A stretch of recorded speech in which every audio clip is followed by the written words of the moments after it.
In the dead of night, when the world seemed to hold its breath, the Carver family's quiet suburban home was shattered by a force that tested their courage to its limits. At 3:03 a.m., a violent crash tore through the stillness as their front door splintered under a brutal kick.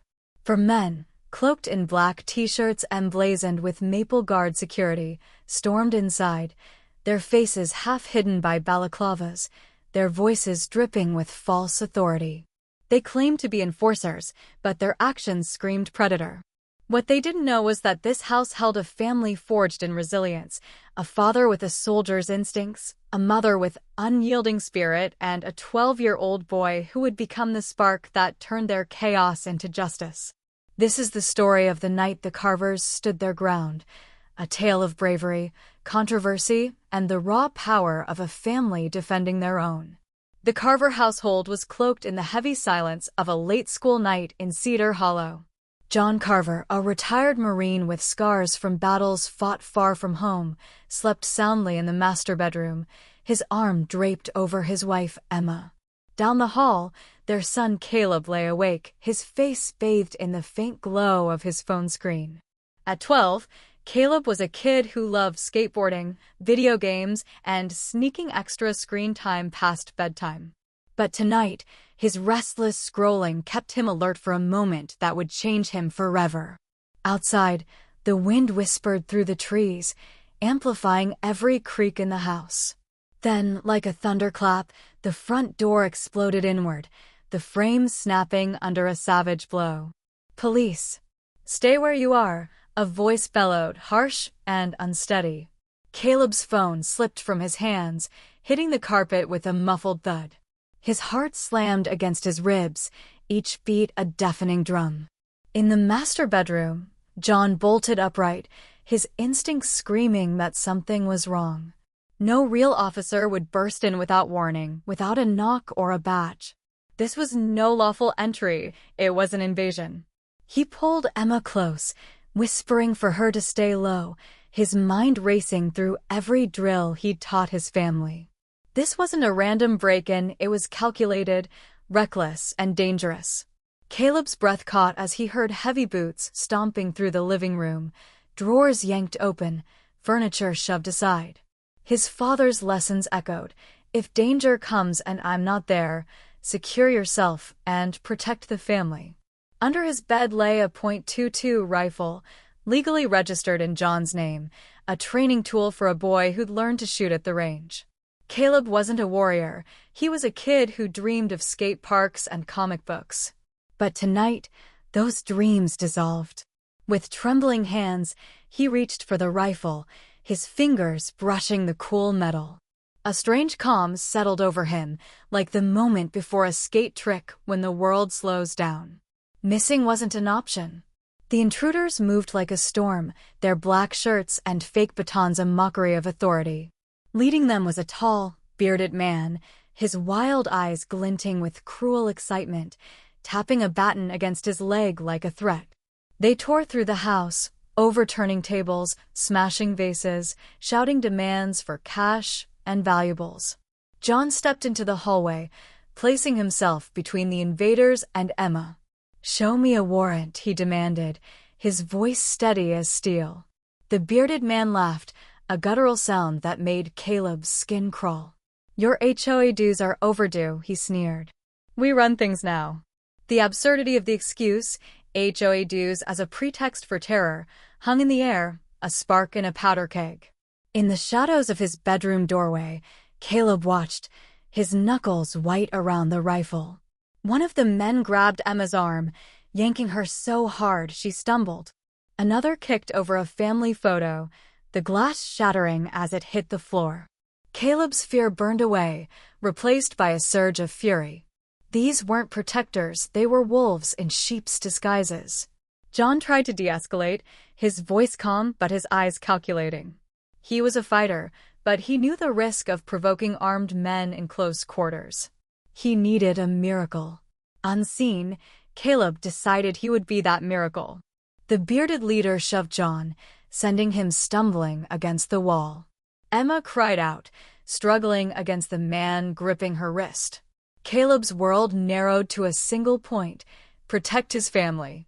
He raised the rifle, his stance steady from hours at the range. His heart thundered, but his hands were sure. Crack! Crack! 2 shots split the air. The first struck the man holding Emma in the leg, sending him crumpling with a scream. The second grazed past the leader's head, punching into the wall. Dust rained down, and for a heartbeat, the house froze. Then chaos erupted. Emma's scream pierced the air. John, gasping from the shove, surged to his feet, his instincts flaring. The intruders, once smug, scrambled like cornered animals. The wounded man dragged himself behind a couch, clutching his leg. The bearded leader barked frantic orders, his voice cracking with fear.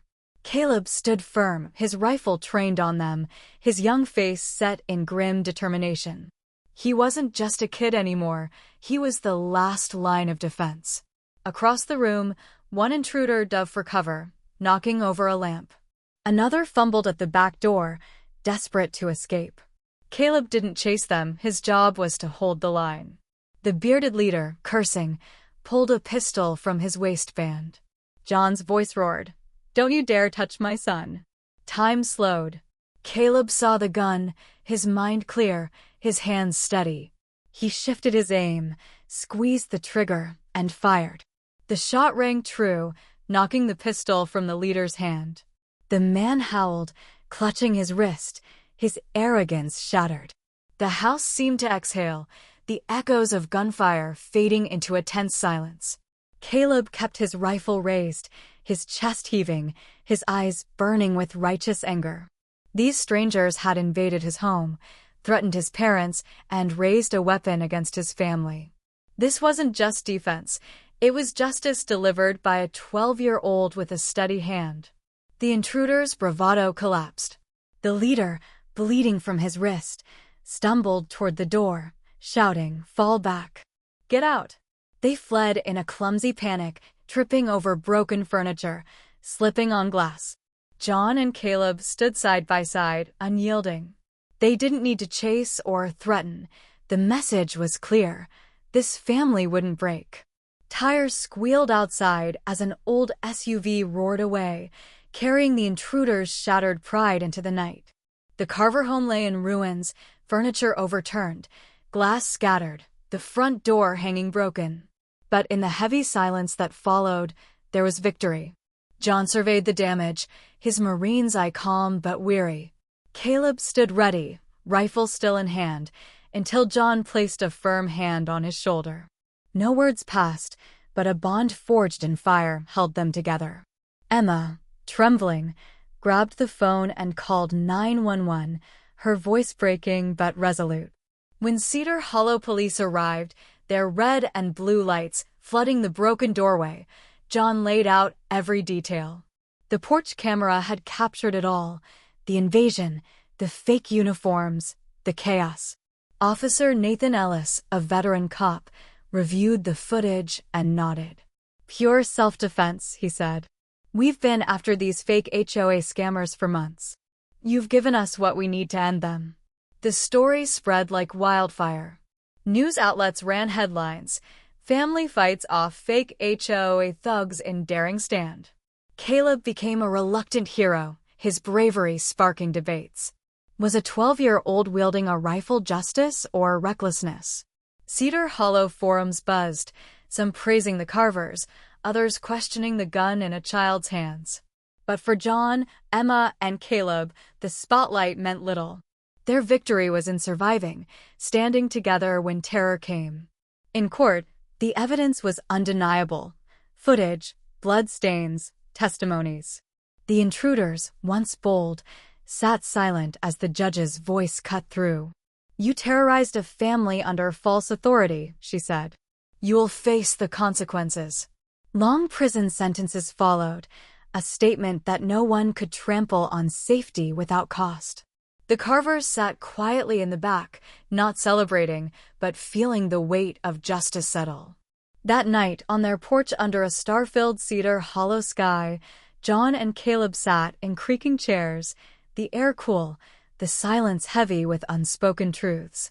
Caleb's voice broke the quiet, soft and raw. "Dad, are you proud of me?"